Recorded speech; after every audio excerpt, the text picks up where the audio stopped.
Welcome to Riot Fest weekend. I'm James Van Ostel. This is Car Con Carne.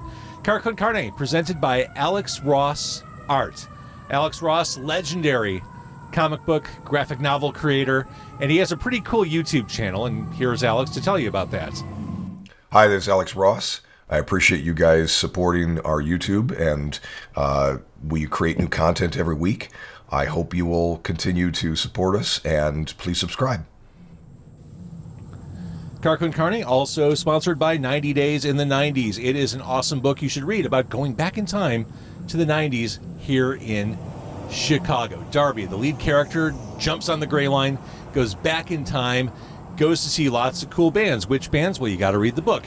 Which clubs does she go to? You got to read the book, but it is very 90s, it is very Chicago, and you can get an autographed copy of the book by going to Loud Pizza Records in Highland Park. Awesome store. I love that place. Loud Pizza Records.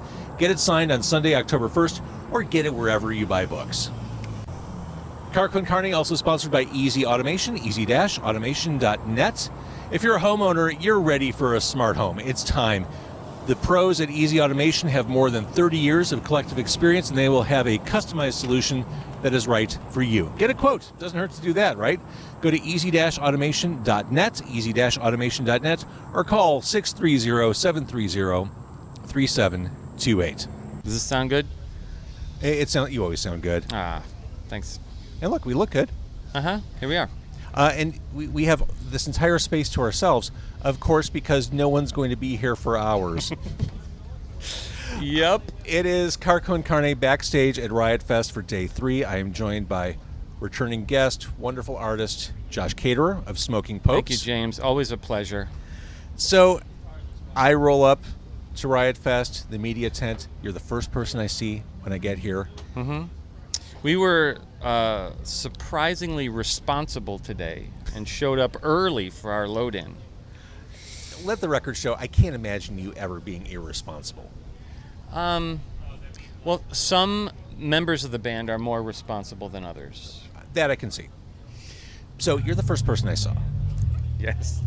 And I was excited to see you. And day 3 of Riot Fest, and we all saw it on our way in, flash floods everywhere, like Sacramento under the viaduct was flooding.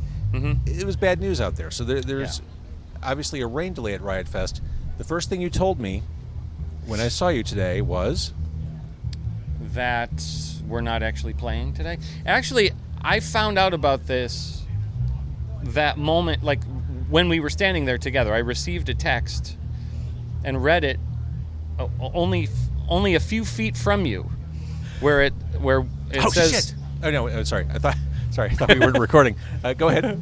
You got the text. Wherein we had been informed that everything before 3 p.m.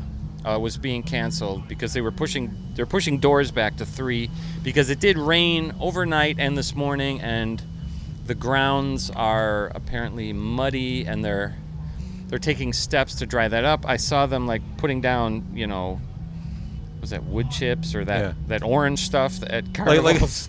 Like when kids threw up in elementary Exactly. school, they put that on the floor. They're putting that everywhere to dry up all the mud. So the point is, Smoking Popes was it a 1:30 play today? We were supposed to play at 12:40 p.m. We were going to open the Roots stage, and now we're not. But we were ready to rock. Of course you were. Let the record show. It's in your DNA. You were born ready. We practiced. How about that? Which doesn't always happen, but we did. We practiced. We ran through the entire set. And we were physically and psychologically ready to deliver the goods at 12:40 p.m. today. Well, we fans were physically and psychologically ready to receive the rock. Yeah. From Smoking Popes. So, I mean, this is a weird situation. And obviously, Josh, this is not the interview I'd intended to run with you today. What's going through your head? Are you pissed? I'm a little disappointed. Was really looking forward to it. Would have been fun. It's always fun to play Riot Fest. There's a lot of energy and good vibes at this particular festival. People are excited. I had come here the other night. I was here Friday. I saw Sludgeworth play. I saw a little bit of the Foo Fighters. I saw the Breeders play. And just like you could just feel like people are psyched at this Yeah. at this festival. People are like, Yeah, there's been a into good it. energy. yeah. So I was looking forward to maybe some extra sing-alongs, Yeah. crowd interaction. Alas, it was not to be. Alas, what were you going to open with? We were going to open with Simmer Down, which pretty much ever since that record came out, which was in 2018, we put that record out. That's the first song on Into the Agony, and it just sort of immediately became the song to beat as far as an opener. It's like it sets the right tone. I would say you have a lot of songs that could set the tone, but yeah, Simmer Down. Will totally there works. be a stronger opener on our next album? Who knows? And because we've been doing this off and on for so long, Josh, that's the perfect segue. Where are you at with the new album? Recording has begun. We're not recording it all at once. We're going in and recording a couple of songs here, a couple of songs there. We're dripping them out as digital singles. Is that easier or harder to be focused on the overall album, to do it piecemeal as opposed to just hunkering I like down? it this way. Is it easier? I think it's easier because it's a lot of pressure to have all your songs and go in for like, a week or however long you're going to be in the studio and pound them all out. That's so kind of draining and it can feel overwhelming. This is a good way to do it. This feels a little more balanced. This is actually how we recorded Born to Quit back in the day, because back then, we only had weekends. We were all sort of working our little Right. day jobs. We were saving up our money for like a Saturday session at Solid Sound with the late great Phil Bonet, and we would just record 2 songs, go in a month later, record 2 more songs. That's kind of how we're doing it now. That works really well for the Popes. So we've got, at this point, like 4 songs tracked. We've got the rest of the album written but not recorded yet, and we're gonna be dripping out a few more singles over the coming months. Hopefully everything will be tracked and mixed by the end of this calendar year, and then the new album will come out next summer. And I think I know what track 1's gonna be already, and it might be a cage match with Simmer Down. As far as, will that be a set opener moving forward? You don't know until you play it for an audience and you see how people react viscerally. When do you think you'll start peppering those songs into the set? We don't want to do that until there's a recorded version. Like we've already released Don't You Want Me and Madison. We've started playing those live, and those are very well received. Especially Madison, we play at pretty much every show now, and it feels like it fits right in there. It has like it's fresh, but it's also stylistically consistent with it. Like it feels like a Pope song, and people are receiving it as such. So how are you doing Don't You Want Me? Obviously, Deanna can't come with you to every show. Right. We've done that a few times depending on who we're playing with. Like we've played a couple of shows with the Dolly Rots. Do you know that band? Yeah. So their singer will come out and do that as a duet. Oh, that's awesome. And we just were in Boston, and we played a show with, her name is Colleen Green, and she was the main support for us, and she got up and did it with us. That's perfect. Yeah. So it's basically, who's here? All right, right. you're coming on stage. Hope you like the Human League. The requirements are, A, are you physically present at the show? B, do you know that song? Right. C, can you work a mic? Okay. Right. Are you able to stand and breathe on your own?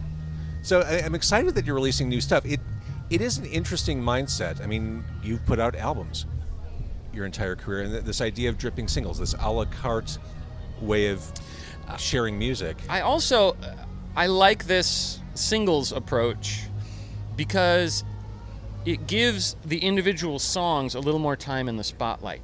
If you release a full-length album all at once, you're going to maybe have 2 singles off of it.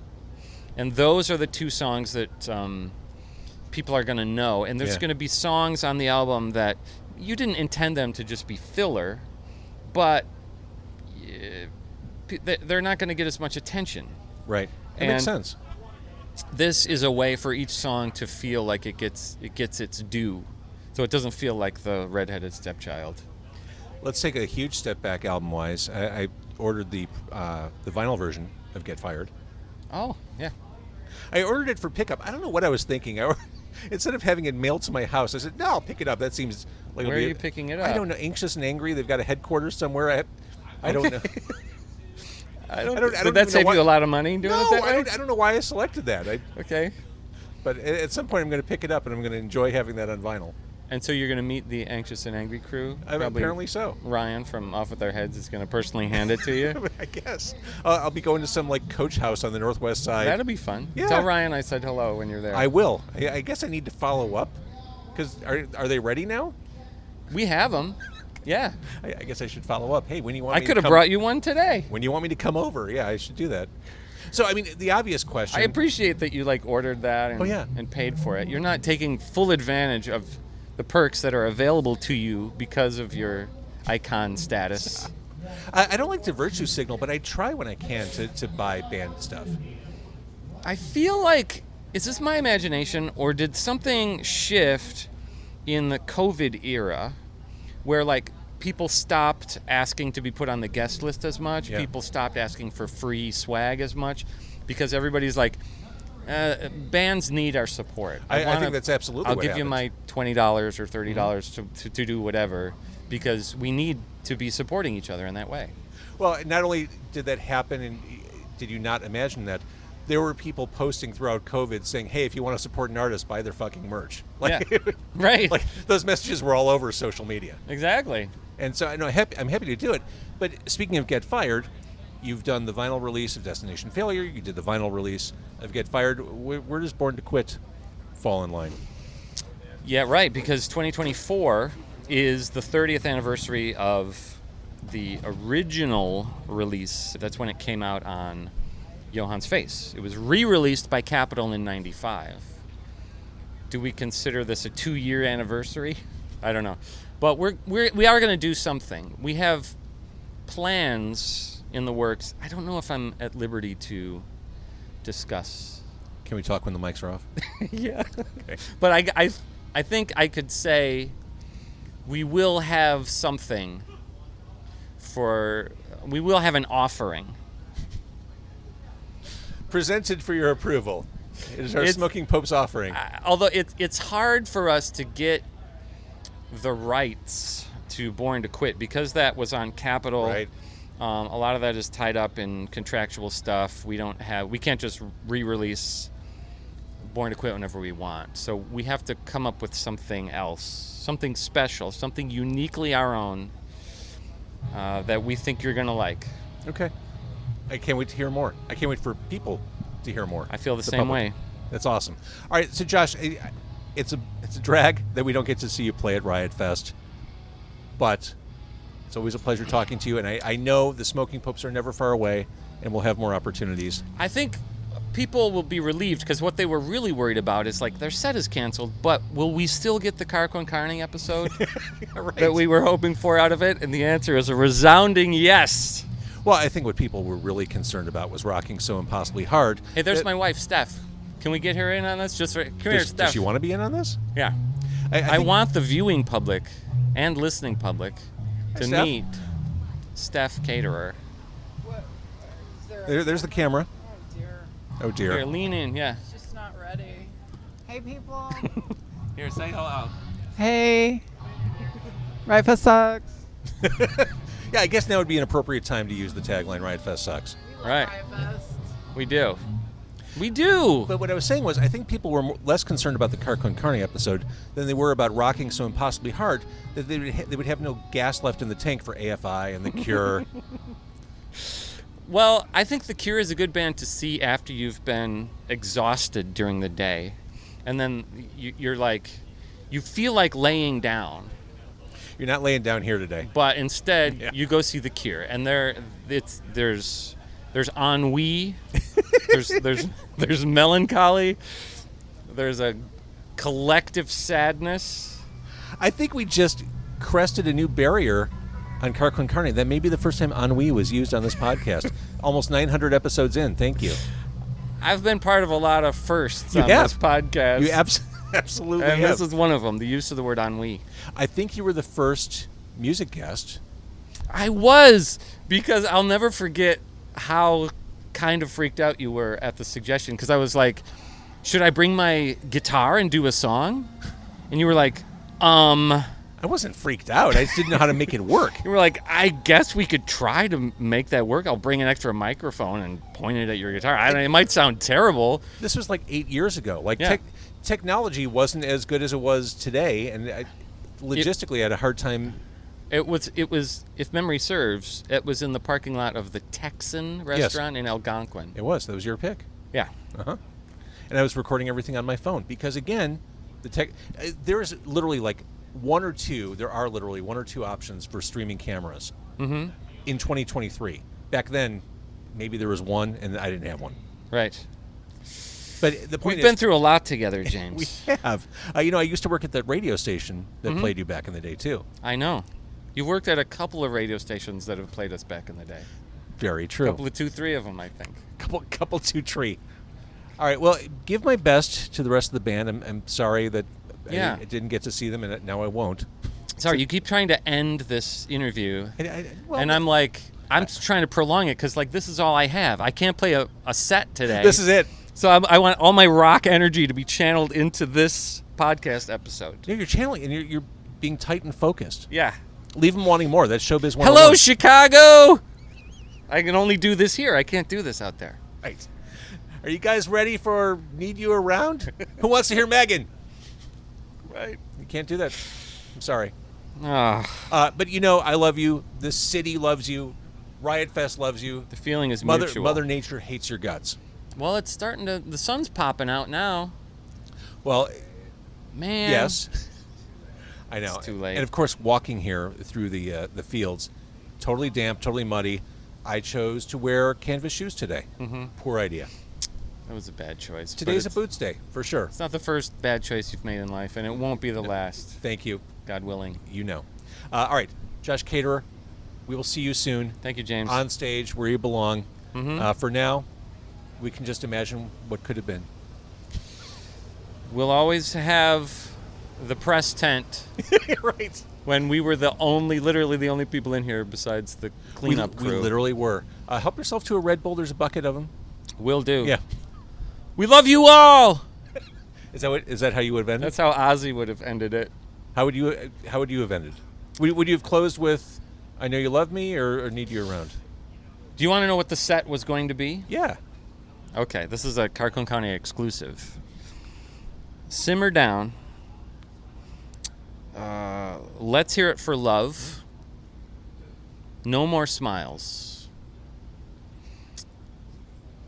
Oh.